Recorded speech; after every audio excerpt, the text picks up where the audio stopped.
Welcome, everyone. I am Adeshewa Josh, and this is Africa Matters. This week, we focus on the UN Chief Antonio Guterres' three-nation tour of West Africa, a region he says is dealing with rising food, fuel, and financial crisis. In Uganda, oil palm farmers are hoping to fill the gap and capitalize on a global shortage and rising prices for cooking oil by boosting their yields. And in Tanzania, an actress is breaking gender stereotypes by working as a stunt artist in the Bongo movie industry.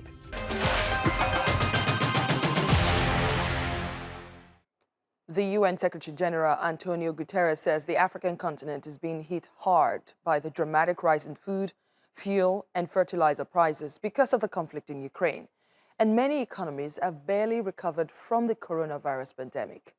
Guterres' visit to Senegal, Niger, and Nigeria was part of his annual Ramadan solidarity with Muslim faithful. The three West African countries are battling armed insurgents and feeling the impact of the climate crisis. In Nigeria, the UN chief's final stop, President Muhammadu Buhari said Guterres' visit comes at a time when the continent feels neglected in its fight against terror and one of the worst food crises on record. Coming at a time when the entire global attention is focused on the unfortunate situation in Ukraine, we in this region are feeling already that the world is forgetting about us. There can be no better assurance that the world is with us as we confront extremist terrorist organizations, hunger, and the enormous problems of dealing with millions of displaced people than this important visit. Meanwhile, suspected Boko Haram militants killed at least 7 people and looted supplies in an attack on Tuesday in northeast Borno State in Nigeria. And this happened as Mr. Guterres was meeting survivors of the armed group. He called for more global funding to help reintegration efforts in a region where the insurgents have killed thousands of people and displaced millions from their homes for a decade. The thing we can do for peace is to reintegrate those that in a moment of despair became terrorists but want to become now citizens and to contribute to the well-being of their brothers and sisters. So will Guterres' visit bring about changes to the issues he's amplified? Let's hear more from Ovigwe Eguegu, an Africa Affairs analyst. He joins me from Abuja, Nigeria. Thank you so much for making our time. How significant is Guterres' visit to West Africa, and what difference will it make, if any? Yeah, thanks for having me. So one of the most important things that we have to recognize with this visit is that several African countries have been feeling neglected. I think that was pretty well captured in President Buhari's speech, because since the war in Ukraine, as unfortunate as it is, we've also still seen a drought, a climate emergency, which UNICEF is calling the worst drought in 40 years, unfold in East Africa, where about 20 million people are at the brink of starvation. And then within the region itself, West Africa, that he is visiting, terrorism is still ongoing. The UN peacekeeping mission in MINUSMA in Mali, is still, I would say, to a large extent, struggling to deal with the issue and its mandate. And then you have the issue of political instability and coups. So I think there are a lot of issues on the table, and Antonio Guterres has been able to mention all of these issues while on his tour.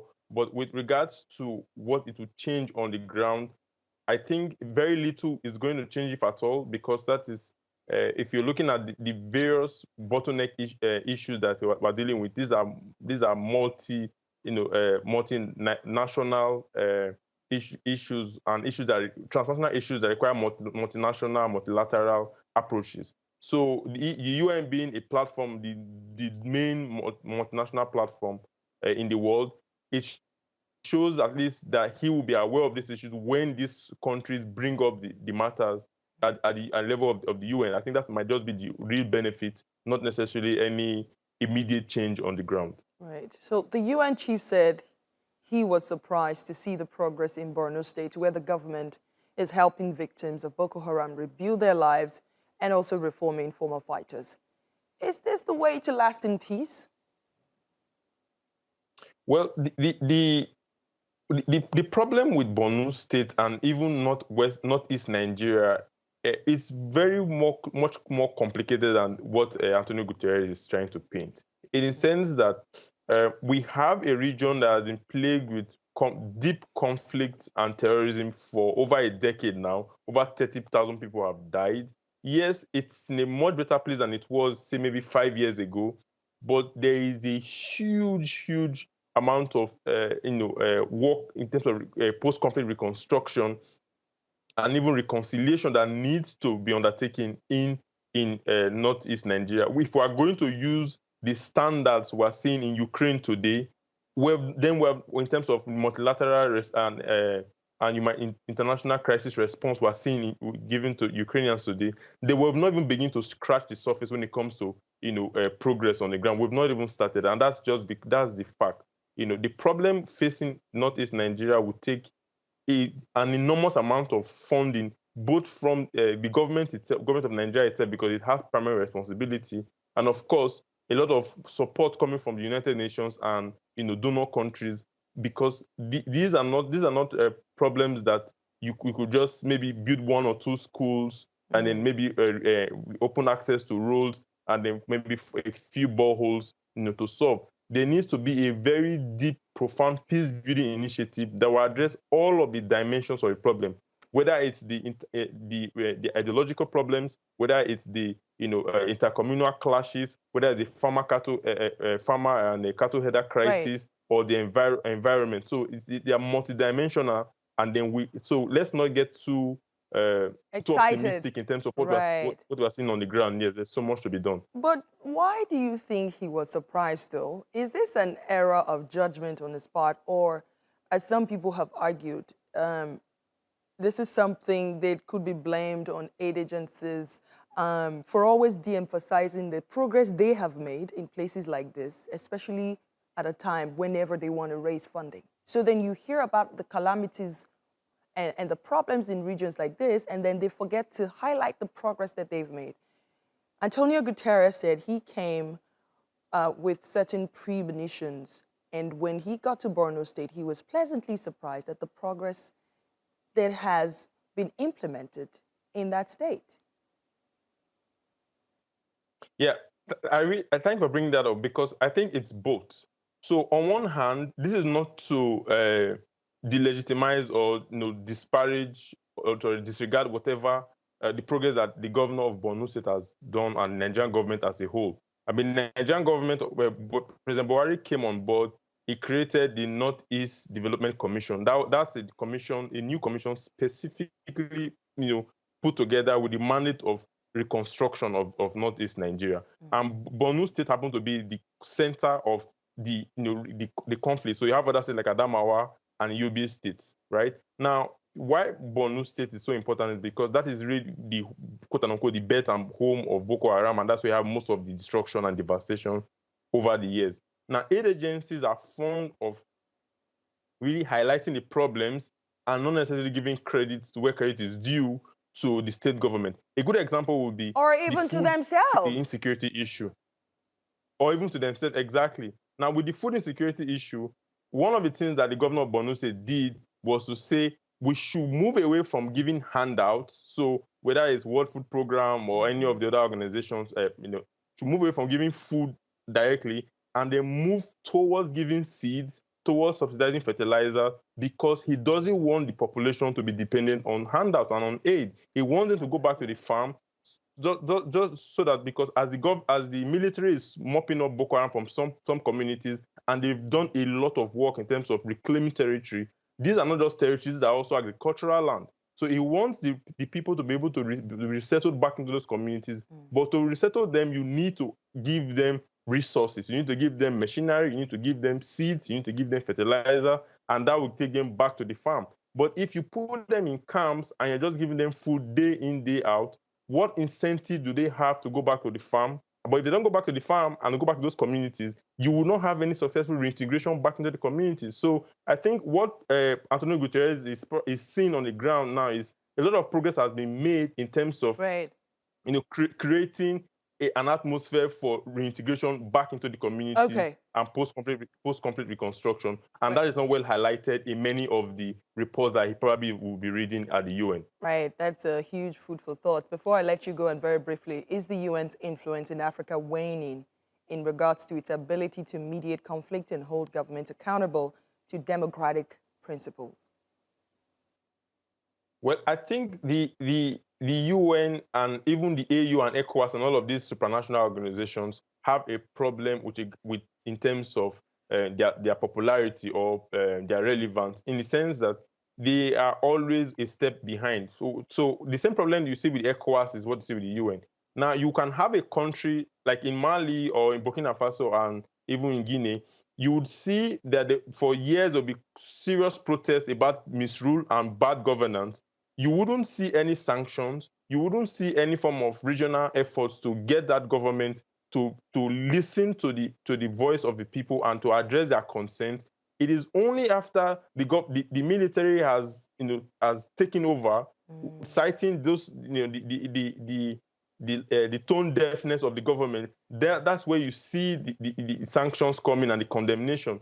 So that puts the UN at odds with the people, because you will not see in Mali, for instance, the junta is very popular, despite the fact that it's a military government that came by force.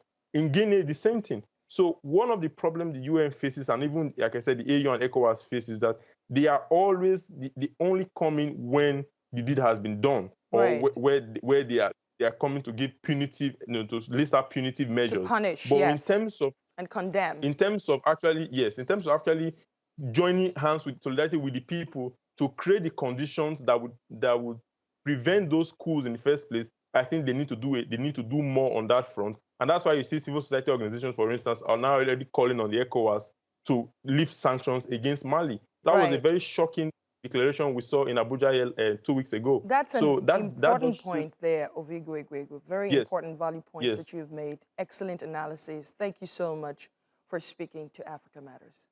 We have more stories coming up for you here on Africa Matters, including...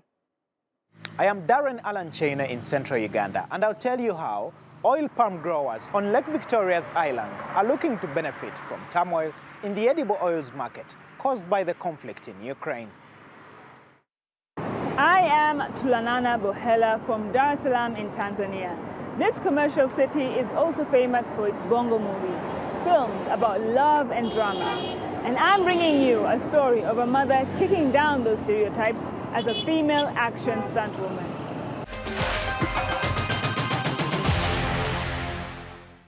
East Africa's recovery from the COVID-19 pandemic has been slowed by high prices of fuel and consumer goods like cooking oil and laundry soap. In Uganda, oil palm growers on Lake Victoria's islands are looking to seize the opportunity in the edible oils market. Darren Alan Cheyune brings us that story. For 5 years now, Alex Mukoza has mastered the art of making chapati, a common fast food. But his street food business is being threatened by the high increase in the prices of ingredients. I used to spend about $5.50 to buy 3 packets of wheat flour and a liter of cooking oil. Now, with the current prices, it costs about $10, almost double. I just can't make the profits that I used to get anymore. Uganda's Bureau of Statistics says cooking oil prices rose by 20% in February when the war in Ukraine began, because the country is a major global sunflower oil producer. But there are some winners. Oil palm growers on Lake Victoria's islands like Pauline Nakachwa are looking to cash in on the cooking oil shortage. If we fertilize and take extra care of our crops, we can extract a lot of crude palm oil, so we benefit a lot. Currently, more than 2,000 growers under the National Oil Palm Project are selling their fruits at 35 US cents a kilogram. They earn $1.3 million a month, according to official statistics. Palm oil is a lucrative crop and is about to become even more so. Indonesia, the biggest exporter of the oil, is banning any future exports until domestic supply improves. This means the global price is set to rise, which means local Ugandan farmers can make more money selling their crop. Trade experts say The global cooking oil shortage will continue for a while, so savvy oil palm farmers in Uganda should be expanding the size of their farms. If you look at Ukraine, they are in a war, and even if it stopped today, they've lost the human resource that was doing the work. They've also lost the capital, it's gone out. So even if it stops today, the war today, they won't be able to ramp up production. Then if you look at Russia, which is also another big producer of edible oils, they have sanctions on them. Those sanctions take a long time to be taken off. So there is a very big opportunity right now in terms of the need for supply of edible oils. Then in the longer term, however, the current farmers of edible or palm oil in Uganda need to be able to increase the size of their farm, ramp up production, because this supply gap is going to stay longer. So it's great news for palm oil farmers in Uganda, but it could be a while before Alex smiles again. Darren Alancheune, Africa Matters, Kalangala, Central Uganda. In Tanzania, female actors who work in the country's film industry, known as Bongo movies, are popular for their captivating performances in romantic dramas. But Agnes Kifaluka is working to kick down the doors on those stereotypes by working as a female martial stunt artist. Tulanana Bohila has more. For Agnes Kifaluka, working out isn't just a way of staying healthy. It's essential to her livelihood. The mother of one is one of Tanzania's few martial artist stunt women. The aspiring actress wanted to set herself apart in the Tanzanian film industry or Bongo movies, famous for their stories which focus on love and personal relationships. In Tanzania, we have more drama actresses than in action films. To me, it's something I love doing, and this is the reason I wanted to learn something different. Hivi. Oh my God. Hivi. Okay. Oh wow. That's wonderful. It's been 15 minutes and I'm already out of breath. Stunt performing is a rare occupation in Tanzania due to a lack of training and proper facilities.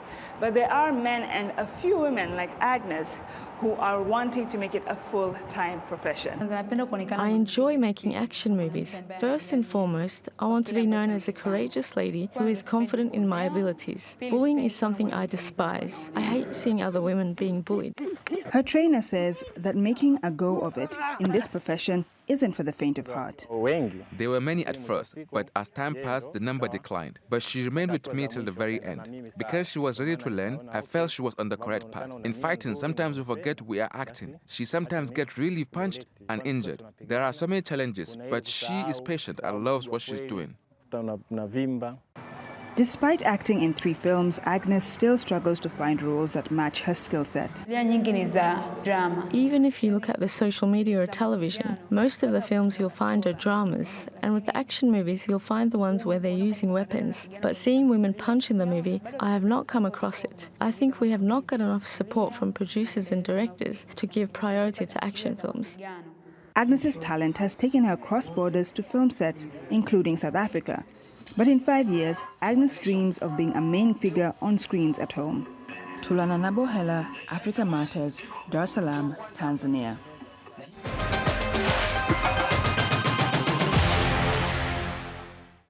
You're watching Africa Matters, and here's a roundup of other stories making news across the continent. Former Guinean President Alpha Condé is to be tried for murder and other alleged crimes committed during his time in office. The public prosecutor says he's among 27 former senior officials who are facing charges including murder, illegal detentions, abductions, torture, rape and kidnapping. Condé was toppled in a military coup last September. The public prosecutor, who was appointed by Guinea's military rulers, said the case was launched following a complaint filed by FNDC, an umbrella group of activists that had led protests against the former president. Germany says it will end its participation in the EU training mission in Mali. However, German Defense Minister Christine Lambert says it's willing to participate in the UN peacekeeping mission in the country if gaps created by a planned French withdrawal are filled. This week, Mali's ruling junta announced it is ending defense pacts with France and other European partners that were put in place nearly a decade ago to help the Malian military fight militants linked to Daesh and Al-Qaeda.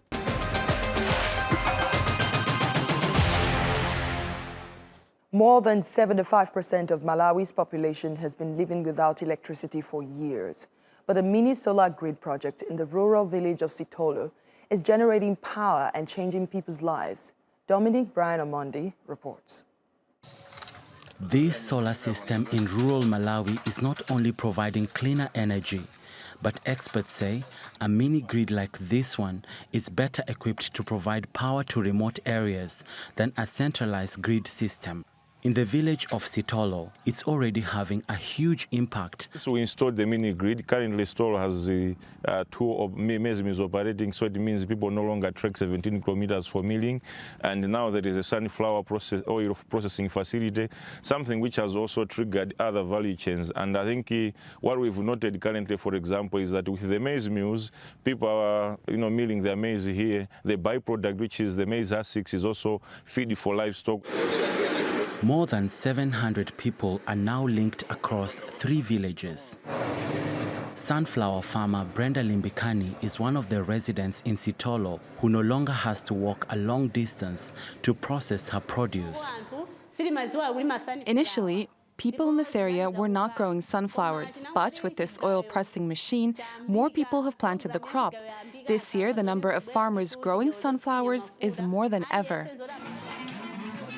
And the mini grid enables welder Bartolomeo Soko to grow his business. He could only conduct simple repairs before the solar grid was installed. But he now plans to expand his welding business to making door frames and television stands. He also wants to help disabled people such as himself who need wheelchairs.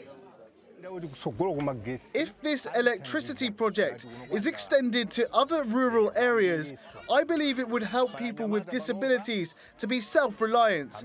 I am ever willing to volunteer and train others so that they too can be economically empowered. Although millions of people remain in the dark across the country, experts say mini solar grids have the potential to electrify remote villages across the continent. Dominic Brian Omondi, Africa Matters. In Africa, game development is a new industry, but it's steadily growing. The continent is poised to become one of the most promising regions for the industry. And a socially committed entrepreneur from the Central African Republic is using it to promote African culture. Suhail Damuni reports. Teddy Kosoko is a game developer from the Central African Republic. He uses video games to promote Africa's cultural richness and highlight its stories and folklore. Some countries in Northern Europe have Viking stories. In Asia, in South Korea, in Japan, they have samurai stories. Thanks to video games, people know these stories. So I thought that with all the cultural richness of Africa, the 54 countries, why don't I use these tales to tell the story of Africa? Kosoko released his first game in 2018. His latest, Golden Georges, is inspired by Liberian football legend and president George Weah. If you take the trailer, we traveled to Central Africa and we made a real film. We took real actors for 2 days. We shot in stadiums. We chose spots, we shot, and that's it. Kosoko also wants to challenge stereotypes about Africans. As Africans, we start with a historical disadvantage. There is a whole set of things to be deconstructed. We must teach young people to love themselves, to value themselves. There is a huge problem with this. And for us, that is the heart of our creations. They've put in their heads that they are not beautiful, that they're useless, that they're good for nothing, etc.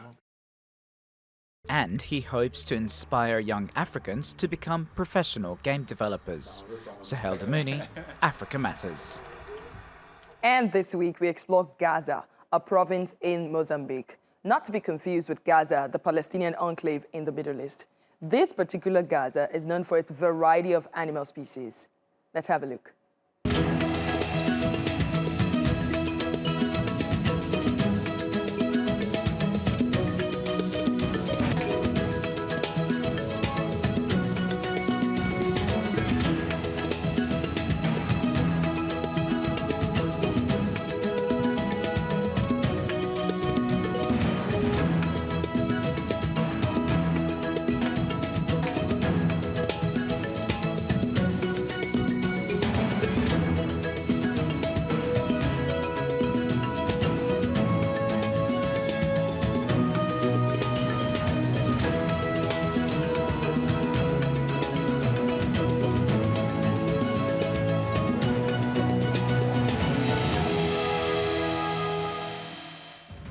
And that's our show this week. Please share your thoughts and suggestions about the stories you've seen on this episode or ideas on what you would like us to cover on Twitter using the hashtag #AfricaMatters.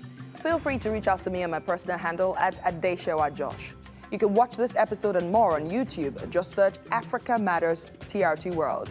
Like, comment, and share. I will see you next week.